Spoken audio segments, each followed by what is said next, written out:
Hello everyone, आज अपन करने वाले मैग्नेटिज्म एंड मैटर के important theory plus numerical question. तो अभी तक आपने चैप्टर को पढ़ लिया, नहीं पढ़ा कोई बात नहीं, हर एक क्वेश्चन मैं पूरे कॉन्सेप्ट के साथ बताऊंगा, तो आपका पूरा चैप्टर मैं रिवाइज करा दूंगा। ठीक है, ये मोस्ट एक्सेप्टेड क्वेश्चन है, तो आपको यहीं से क्वेश्चन देखने को मिलेंगे।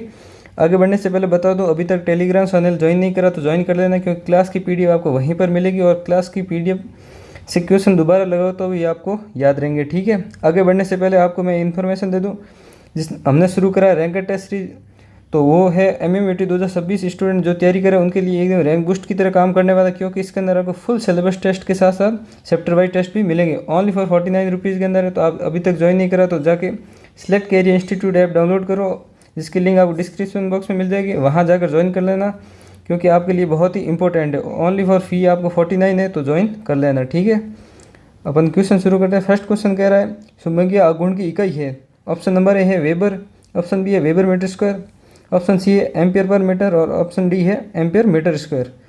तो चुंबकीय आघूर्ण का फॉर्मूला क्या होता है? M = NIA।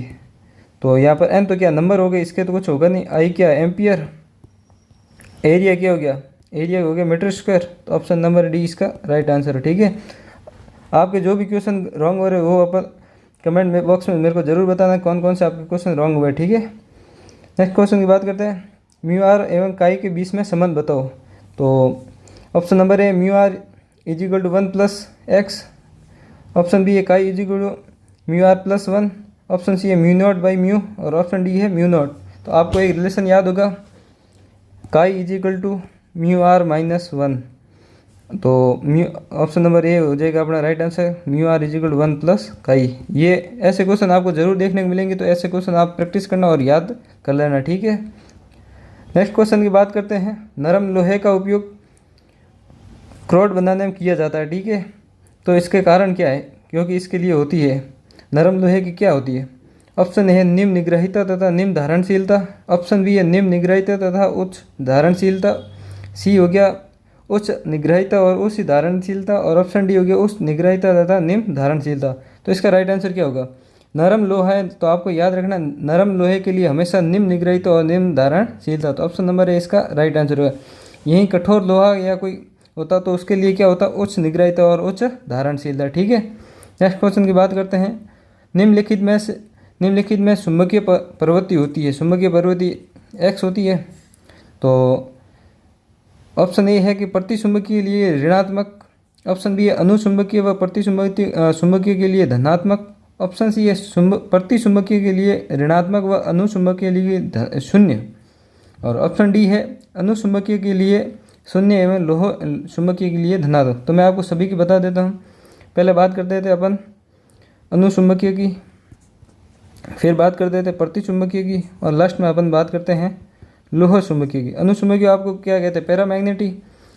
प्रतिचुंबकीय क्या कहते हैं? डायमैग्नेटिक। और लोह चुंबकीय क्या कहते हैं? फेरोमैग्नेटिक। तो इनके लिए एक्स की वैल्यू बात करें तो अनुचुंबकीय के लिए क्या होगी? पॉजिटिव होगी लेकिन अल्प होगी। ठीक है, छोटी होगी। प्रतिचुंबकीय के लिए क्या होगी? नेगेटिव होगी लेकिन अल्प होगी। लेकिन लोह चुंबकीय की बात करें तो पॉजिटिव होगी, इसी के साथ बहुत अधिक होगी, एक से बहुत अधिक। ठीक है, ये आपको याद रखना। इससे आपको अब कौन सा ऑप्शन सही बैठ रहा है? फर्स्ट ऑप्शन बोल रहा है प्रतिचुंबकीय के लिए ऋणात्मक, ये प्रतिचुंबकीय के लिए ऋणात्मक, ऑप्शन नंबर ए इसका राइट आंसर हो गया। ठीक है, ऑप्शन बी में अनुचुंबकीय व प्रतिचुंबकीय के लिए नहीं, प्रतिचुंबकीय के लिए ऋणात्मक होगी, तो ऑप्शन सी बी इनकरेक्ट हो गया। प्रतिचुंबकीय के लिए ऋणात्मक लेकिन अनुचुंबकीय के लिए शून्य नहीं होगी, पॉजिटिव होगी। और ऑप्शन डी है अनुचुंबकीय के लिए शून्य नहीं, इसके लिए पॉजिटिव होगी। नेक्स्ट क्वेश्चन की बात करते हैं। प्रतिचुंबकीय पदार्थ की चुंबकीय प्रवृत्ति परम ताप के साथ निम्न प्रकार से परिवर्तित होती है। ऑप्शन नंबर ए है टी के समानुपाती, ऑप्शन बी है टी के व्युत्क्रमानुपाती, ऑप्शन सी है टी के साथ अपरिवर्तित, और ऑप्शन डी है टी के साथ सरघातांकी। तो आपको एक रिलेशन याद होगा प्रतिचुंबकीय पदार्थ के लिए चुंबकीय प्रवृत्ति कैसी होती है? तो आपको पता ही होगा प्रतिचुंबकीय के लिए एक्स डायरेक्टिव टी की पावर 0, क्योंकि प्रतिचुंबकीय की चुंबकीय प्रवृत्ति तापमान के साथ परिवर्तित नहीं होती। तो ऑप्शन नंबर सी इसका क्या हो जाएगा? राइट आंसर, टी के साथ अपरिवर्तित। ठीक है, नेक्स्ट क्वेश्चन की बात करते हैं। प्रतिचुंबकीय पदार्थ के लिए अभिलक्षणित है। ऑप्शन नंबर ए है कम तथा ऋणात्मक चुंबकीय प्रवृत्ति से, ऑप्शन बी है कम तथा धनात्मक चुंबकीय प्रवृत्ति से, ऑप्शन सी है अधिक और ऋणात्मक प्रतिचुंबकीय प्रवृत्ति से, ऑप्शन डी है अधिक धनात्मक चुंबकीय। तो मैंने अभी आपको बताया था पैरामैग्नेटिक के लिए एक्स काई क्या होती है, नेगेटिव एंड अल्प। तो ऑप्शन नंबर कौन सा बैठ रहा है, कम और ऋणात्मक चुंबकीय प्रवृत्ति से, ऑप्शन नंबर ए इसका राइट है। ये आपको इस चैप्टर से ऐसे क्वेश्चन देखने को मिलेंगे, तो आप इन क्वेश्चन को बार बार देखोगे आपको याद हो जाएंगे और यहाँ से क्वेश्चन आएंगे पक्का है आपको, ठीक है। नेक्स्ट क्वेश्चन की बात करते हैं। लोह चुंबकीय पदार्थ क्यूरी ताप से अधिक ताप पर निम्न परिवर्तित हो जाता है। ऑप्शन नंबर ए अनुचुंबकीय, ऑप्शन बी है प्रतिचुंबकीय, ऑप्शन सी है लोह चुंबकीय और ऑप्शन डी है अचुंबकीय। तो ये क्वेश्चन मैं आपके लिए बता दूँ ये बहुत ही इंपॉर्टेंट है, ऐसे क्वेश्चन आपको जरूर देखने को मिलेगी। अब लोह चुंबकीय पदार्थ है, अधिक तापमान पर क्या होगा। पहले तो लोह चुंबकीय पदार्थ होता है वो उसका एक्स क्या होता है, x is 1/T minus T C. यहाँ पर क्या होगा क्यूरी तापमान।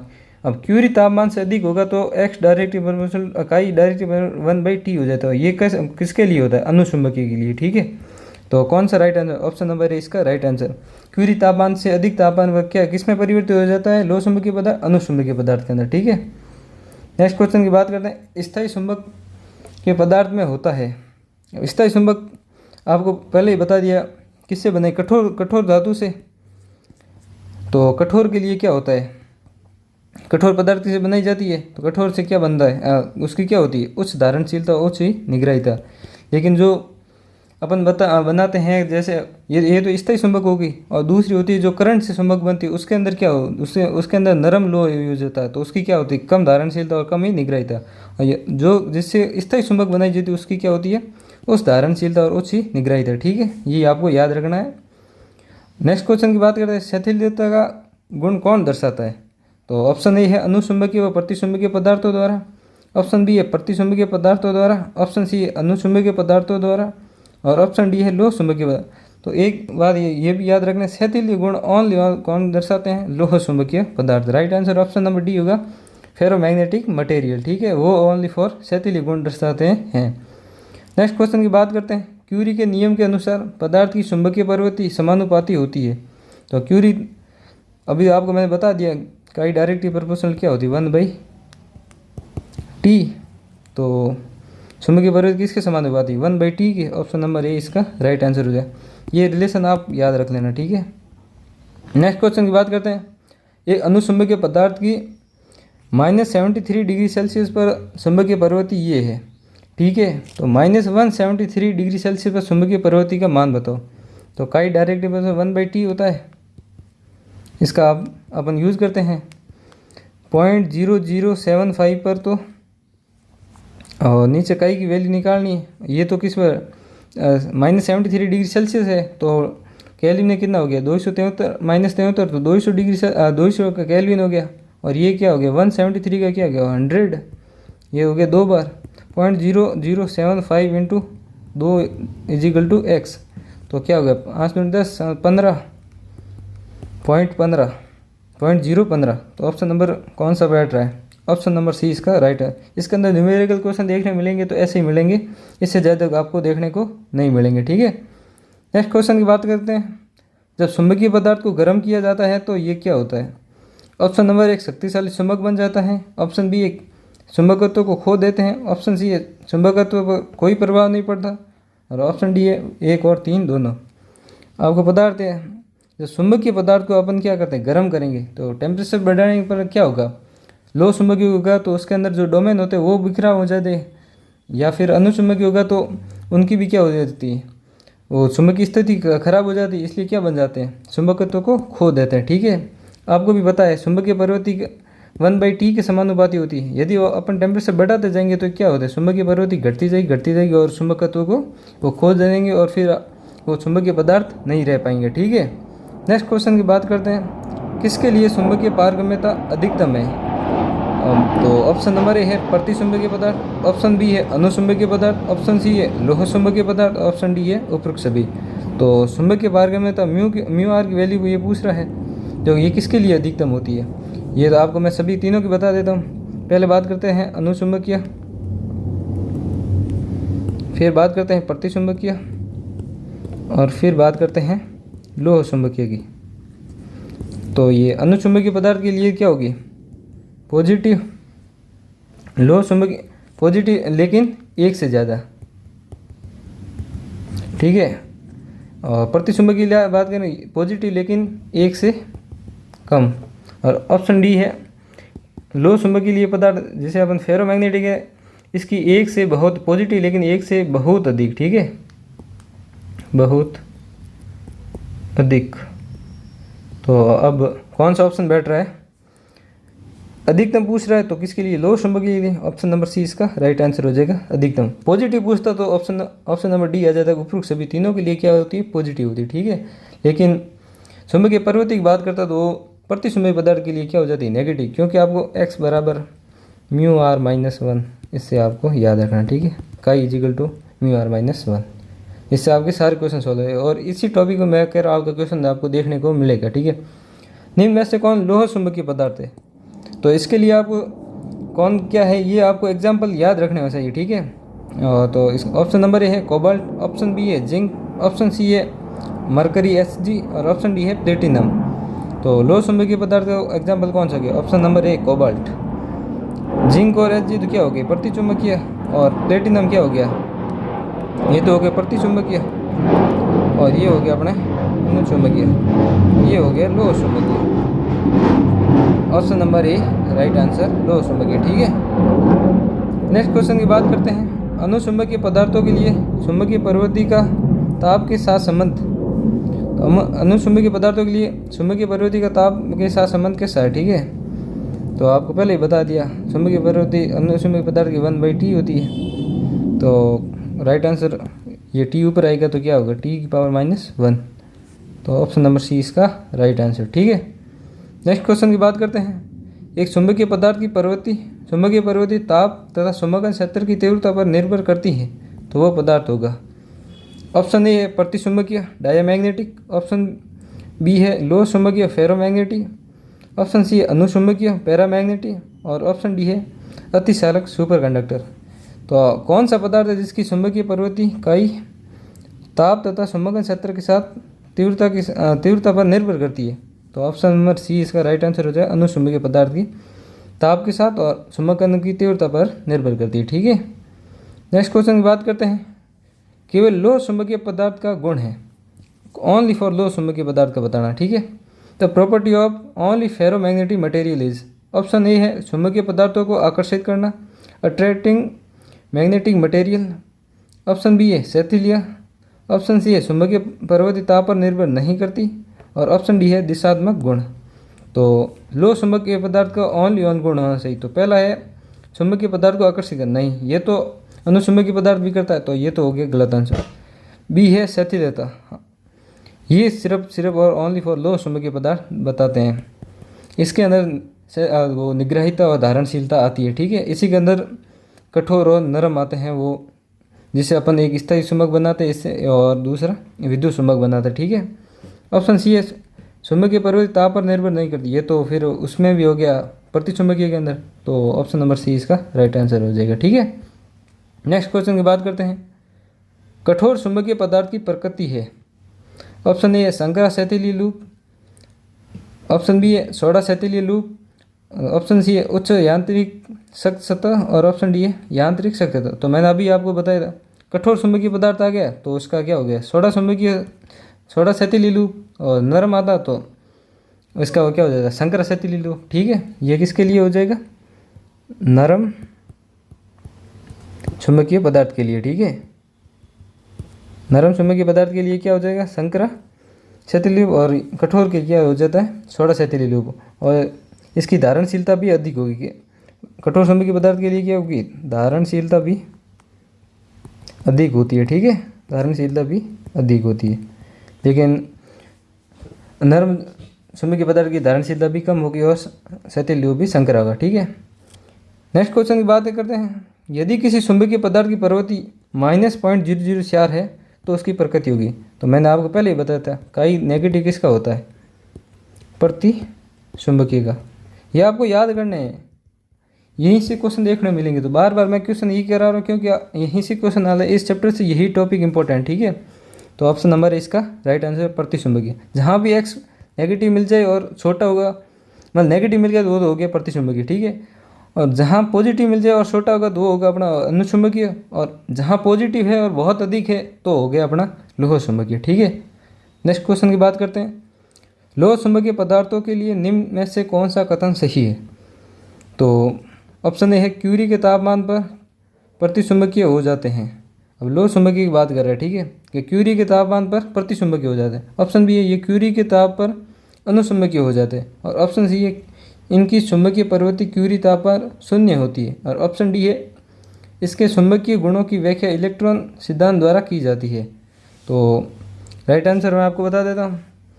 तो फर्स्ट ऑप्शन क्या कह रहा है, ये क्यूरी के ताप पर प्रतिचुंबकीय हो जाते हैं। नहीं, ये क्यूरी के ताप पर मैंने आपको पहले बता दी, लोह चुंबकीय पदार्थ क्यूरी टेम्परेचर पर क्या हो जाता है, अनुचुंबकीय हो जाते हैं।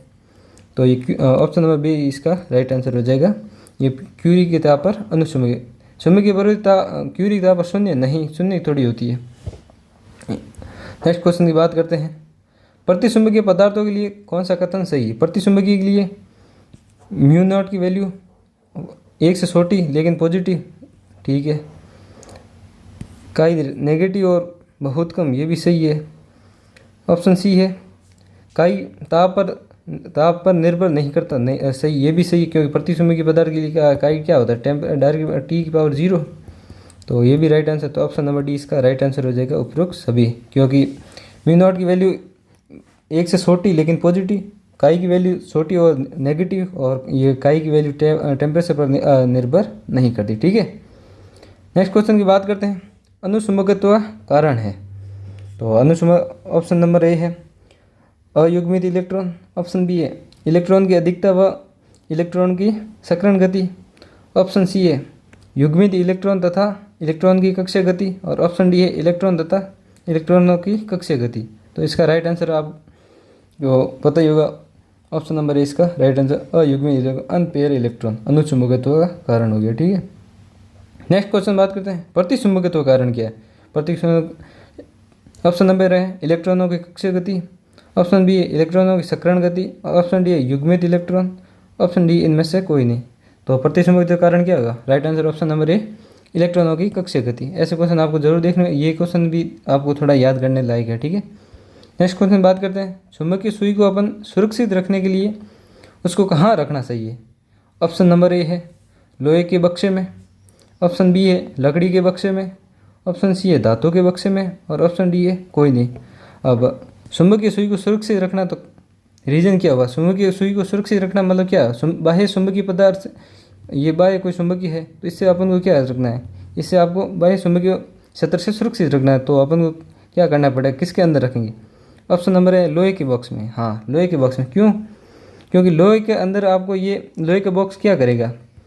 चुंबकीय शील्ड की तरह काम करेगा, क्योंकि इसके अंदर बाह्य चुंबकीय पदार्थ कभी भी लोहे चुंबकीय के अंदर नहीं जा सकता। ठीक है, तो लोहे का बॉक्स इसका राइट आंसर हो जाए। बाकी लकड़ी बॉक्स नहीं, क्योंकि लकड़ी की बॉक्स होगा तो उसके अंदर चला जाएगा चुंबकीय क्षेत्र। ठीक है, धातु का बॉक्स तो भी उसके अंदर चला जाएगा।